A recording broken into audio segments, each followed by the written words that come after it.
السلام علیکم۔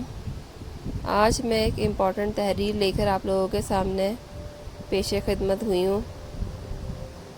یہ تحریر جو ہے وہ ایک سانحہ کے بارے میں ہے، ایسا سانحہ جس کے بارے میں نے پہلے نہیں پڑھا تھا، نہیں سنا تھا، تو فرسٹ ٹائم میں نے یہ پڑھا،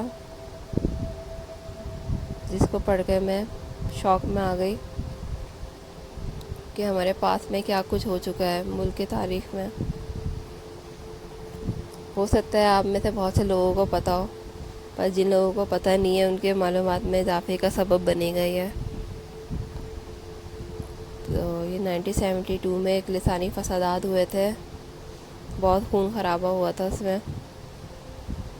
بات یہ ہے کہ ہم نے تو یہی سنا ہے کہ MQM کے آنے کے بعد سے لسانی فسادات وغیرہ ہوئے، لیکن جہاں تک میری معلومات ہے 1972 میں MQM نہیں آئی تھی، لیکن فسادات جو ہے بہت پہلے سے ہی اس کا مطلب ہے شروع ہو چکے تھے۔ مجھے یہ بات سمجھ میں نہیں آتی کہ جب ساری پارٹیز بری ہیں، سب ظالم ہیں، تو پھر ایک کسی پارٹی کو برا بولنا، ظالم بنانا، اس کا کیا مطلب کہ پیچھے کیا ایسی مقصد ہے، ایسا کیا مقصد ہے؟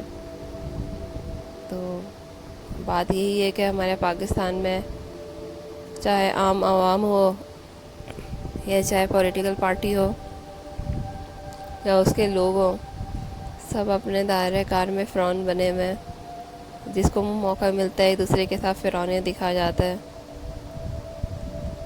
پتہ نہیں کب ہمارے عوام میں ایک دوسرے سے محبت پیدا ہوگی، ایک دوسرے سے ہمدردی پیدا ہوگی۔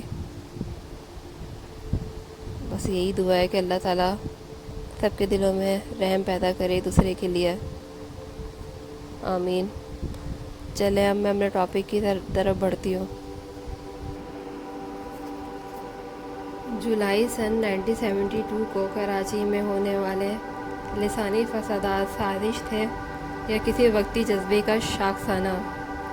مگر یہ حقیقت ہے کہ سندھی کو صوبے کی سرکاری زبان بنائے جانے کے خلاف کراچی میں خوفناک فسادات پھوٹ پڑے تھے۔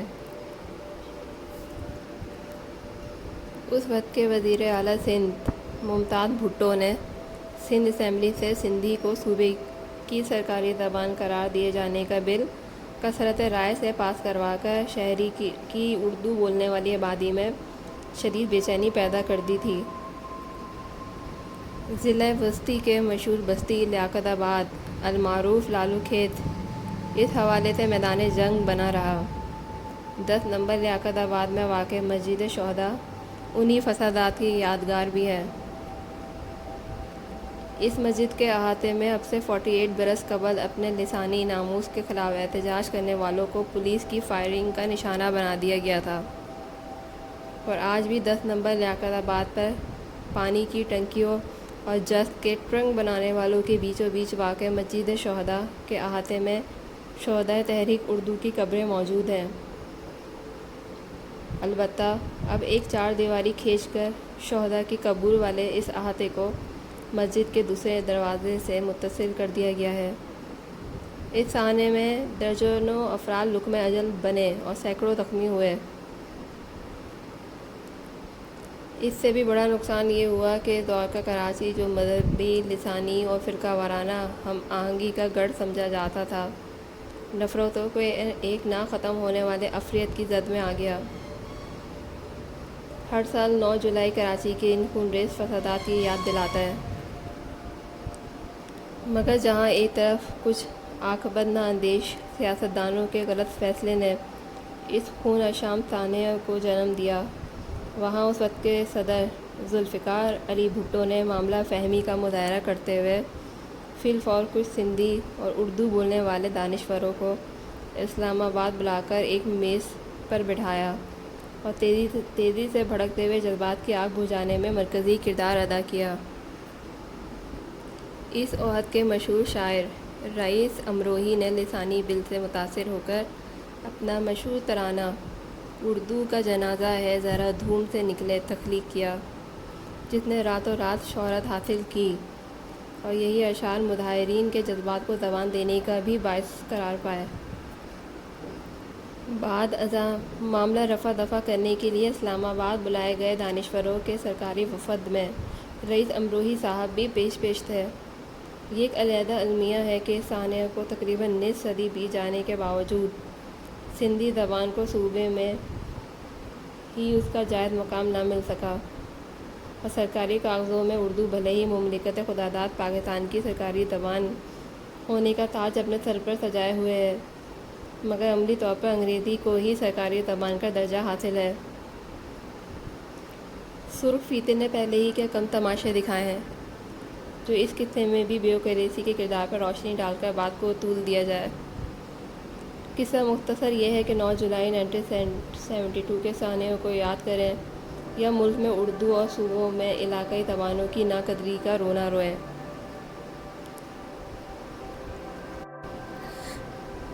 چلے اردو کا جنازہ ہے ذرا دھوم سے نکلے، حضرت رئیس امروہی کو یاد کر لینا چاہیے۔ کیوں جانے حزیں خطرہ موہوم سے نکلے، کیوں نعرہ حسرت دل مغموم سے نکلے، آنسو نہ کسی دیدہ مظلوم سے نکلے، کہہ دو کہ نہ شکوائے لب مغموم سے نکلے، اردو کا جنازہ ہے ذرا دھوم سے نکلے۔ اردو کا غم مرگ سبک بھی ہے گراں بھی، ہے شامل ارباب عزا شاہ جہاں بھی، مٹنے کو ہے اسلاف کی عظمت کا نشاں بھی، یہ میت غم دہلی مرحوم سے نکلے، اردو کا جنازہ ہے ذرا دھوم سے نکلے۔ اے خاک عود فائدہ کیا شرح ستم سے، تحریک مصر و عرب و روم سے نکلے، اردو کا جنازہ ہے ذرا دھوم سے نکلے۔ سایہ ہو اردو کے جنازے پہ ولی کا، ہو میر تقی ساتھ تو ہمراہ ہو سودا، دفنائے اسے مصفی و ناسخ ہو انشا، یہ فعل ہر ایک دفتر منظوم سے نکلے، اردو کا جنازہ ہے ذرا دھوم سے نکلے۔ بس ذوق احباب سے گو ذوق ہے رنجور، اردو مولا کے ناماتم سے رہیں دور، تلقین سر قبر پڑھیں مومن مقبور، فریاد دل غالب مرحوم سے نکلے، اردو کا جنازہ ہے ذرا دھوم سے نکلے۔ ہے مرثیہ خواہ قوم ہے اردو کے بہت کم، کہہ دو کہ انیس اس کا لکھیں مرثیہ غم، جنت سے دبیر آ کے پڑھیں نوحہ ماتم، یہ چیخ اٹھے دل سے نہ حلقوم سے نکلے، اردو کا جنازہ ہے ذرا دھوم سے نکلے۔ اس لاش کو چھپکے سے کوئی دفن نہ کر دے، پہلے کوئی سر سید اعظم کو خبر دے، وہ مرد خدا ہم میں نئی روح تو بھر دے، وہ روح کے موجود نہ معدوم سے نکلے، اردو کا جنازہ ہے ذرا دھوم سے نکلے۔